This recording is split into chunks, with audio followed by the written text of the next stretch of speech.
হিজাব আইন অমান্যকারীদের মানসিক রোগী হিসেবে বিবেচনার ঘোষণা দিয়েছে ইরান। এমন নারীদের জন্য মানসিক চিকিৎসা কেন্দ্র চালুর ঘোষণা দিয়েছে দেশটির সরকার। ইরানের নারী ও পরিবার বিভাগের নীতি ও অনৈতিকতা প্রতিরোধী হেডকোয়ার্টারের প্রধান মেহেরি তালেবি এই ক্লিনিক খোলার ঘোষণা দেন। তিনি জানিয়েছেন, যারা হিজাব পরেন না তাদের এই ক্লিনিকে বৈজ্ঞানিক এবং মানসিক চিকিৎসা দেওয়া হবে। তবে বিশেষ এই চিকিৎসা কেন্দ্র খোলার ঘোষণায় ক্ষোভ প্রকাশ করেছে ইরানের নারী ও মানবাধিকার সংস্থাগুলো। ইরানি মানবাধিকার কর্মী আইনজীবী হোসেন রাইসি বলেছেন, হিজাব আইন ভঙ্গকারীদের জন্য যে ক্লিনিক খোলার কথা বলা হচ্ছে এটি ইরানের আইনের সঙ্গেও যায় না। নাম প্রকাশ না করার শর্তে এক নারী বলেছেন, এটি কোনো চিকিৎসা কেন্দ্র নয়, বরং এটি হবে কারাগার। যদি আমাদের আন্দোলন শুরু করতে হয় তাহলে এখনই সবাইকে রাস্তায় আসতে হবে, নয়তো আমাদের সবার জায়গা হবে কারাগারে।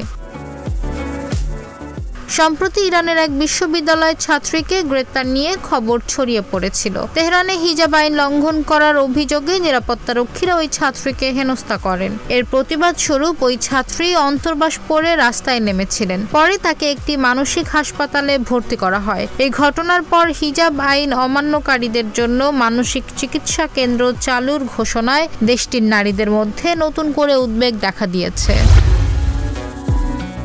সৌদি আরবের রাজধানীতে হয়ে গেল আধুনিক বিশ্বের মডেলদের অংশগ্রহণে এক ফ্যাশন শো। জমকালো অনুষ্ঠানের সেই মঞ্চে অর্ধনগ্ন পোশাকে হাঁটলেন পশ্চিমা খ্যাতনামা মডেলরা।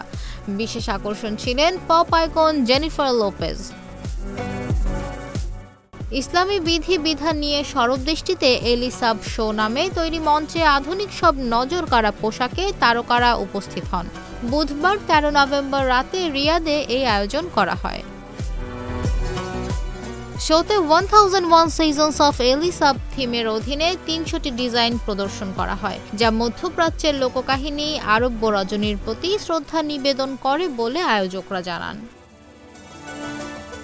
ধর্মীয় অনুশাসন পালনের নামে যেখানে নারীদের কোণঠাসা করে রাখা হচ্ছে, সেই রিয়াদের মঞ্চে এ ধরনের আয়োজনে অবাক হয়েছেন অনেকে।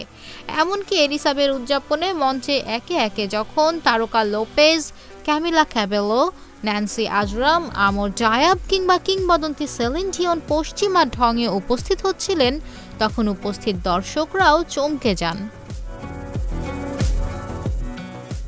একসময় সৌদি আরবে এ ধরনের আয়োজন কল্পনাও করা যেত না, কিন্তু বর্তমান যুবরাজ মোহাম্মদ বিন সালমান শিল্প সাহিত্য চর্চায় উদারতা দেখাচ্ছেন।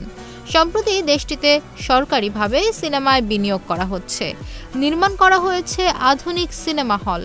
মূলত সৌদি সরকার তেল নির্ভর অর্থনীতি থেকে বেরিয়ে আসার চেষ্টায় নানামুখী পদক্ষেপের অংশ হিসেবে এ ধরনের কার্যক্রমের সুযোগ দিচ্ছে।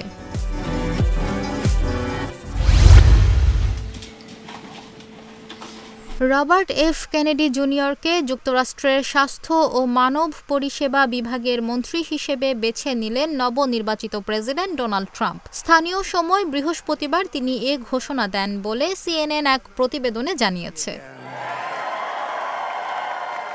বিতর্কিত এই রাজনীতিক বরাবরই ভ্যাকসিনের বিষয়ে সংশয়বাদী এবং ট্রাম্প প্রশাসনে এই পদ পাওয়ার জন্য তিনি লবিংও করেছিলেন। শুক্রবার 15 নভেম্বর এক প্রতিবেদনে এই তথ্য জানিয়েছে সংবাদ মাধ্যম আল জাজিরা। প্রতিবেদনে বলা হয়েছে, যুক্তরাষ্ট্রের নবনির্বাচিত প্রেসিডেন্ট ডোনাল্ড ট্রাম্প বিতর্কিত রাজনীতিবিদ এবং ভ্যাকসিন সন্দেহবাদী রবার্ট এফ কেনেডি জুনিয়রকে স্বাস্থ্য ও মানব সেবা সেক্রেটারি হিসেবে বেছে নিয়েছেন। কেনেডি নিজেও মার্কিন নির্বাচনে প্রার্থী ছিলেন। তবে এক পর্যায়ে তিনি নিজের নির্বাচনী প্রচারণা স্থগিত করেন এবং রিপাবলিকান প্রার্থী ট্রাম্পকে সমর্থন জানান। এরপর তিনি স্বাস্থ্য ও মানব সেবা বিভাগ HHS এর প্রধান পদটি পাওয়ার জন্য লবিংও করেছিলেন। ট্রাম্প তার সোশ্যাল মিডিয়া প্ল্যাটফর্ম ট্রুথ সোশ্যালে বৃহস্পতিবার লিখেছেন, আমি রবার্ট এফ কেনেডি জুনিয়রকে যুক্তরাষ্ট্রের স্বাস্থ্য ও মানব সেবা বিভাগের সেক্রেটারি হিসেবে ঘোষণা করতে পেরে রোমাঞ্চিত। গত ৫ নভেম্বর অনুষ্ঠিত যুক্তরাষ্ট্রের প্রেসিডেন্ট নির্বাচনে আবারও বিজয়ী হন ডোনাল্ড ট্রাম্প। আর এর মাধ্যমে দেশটির প্রায় ২৫০ বছরের ইতিহাসে দ্বিতীয় ব্যক্তি হিসেবে এক মেয়াদের বিরতিতে দ্বিতীয়বারের মতো হোয়াইট হাউসে ফিরতে চলেছেন সাবেক এই রিপাবলিকান প্রেসিডেন্ট। অবশ্য নভেম্বরে অনুষ্ঠিত নির্বাচনে জিতলেও ট্রাম্প প্রেসিডেন্ট হিসেবে শপথ নেবেন আগামী বছরের ২০ জানুয়ারি। তবে এর আগেই নিজের প্রশাসন সাজাবেন তিনি।